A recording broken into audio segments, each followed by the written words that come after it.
কার কার গ্রাম থেকে এরকম পোটলার পোটলার জিনিস আসছে অবশ্যই কমেন্ট করে জানাবেন। আসসালামু আলাইকুম প্রিয় ভাই ও বোনেরা, যে যেখান থেকে আমার ভিডিওটা দেখতেছেন আপনাদেরকে অসংখ্য অসংখ্য ধন্যবাদ বলে ভিডিওটা শুরু করছি। এই যে দেখুন, আমার জামাইয়ের বড় বোন, ওনাকে আমি ননাজ বলি। অনেক দেশে দেখা যায় ননদ ননদ আর ননাস একই বলে। তো বড় বোনকে আমরা ননাস বলি আর ছোট বোনকে হচ্ছে ননদ বলি। তো আমার ননাস আসছে বাড়ি থেকে, এই যে দেখুন কত কিছু নিয়ে আসছে।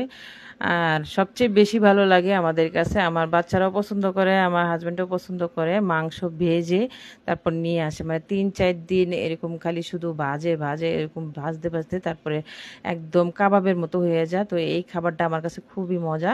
আর এই যে গুঁড়ামরিচ নিয়ে আসছে, তারপর মাছের ডাল আনছে, তারপর আমের আচার নিয়ে আসছে, মানে অনেকগুলো খাবার নিয়ে আসছে। তারপর এই যে কাঁচা আমগুলো নিয়ে আসছে, এখনও পাকে নাই।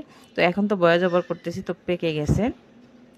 তো সব অনেক অনেক জিনিস আনে, কিন্তু একদম বস্তা ভরে নিয়ে আসে, তারপর ভাগ করে দিতে হয় সবাইকে। আমার দেবররা আছে, তারপর ভাগনা আছে, তো সব জায়গায় ভাগ করে দিতে দিতে দেখা যায় অল্প হয়ে যায়।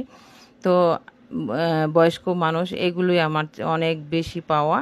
আর আমার শাশুড়ির চেয়ে বেশি মনে হয় যে আমার ননাসের কাছে আমি আদর পাইছি।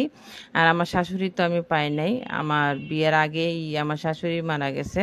তো ভিডিওটা কেমন হয়েছে অবশ্যই কমেন্ট করে জানাবেন। আল্লাহ হাফেজ।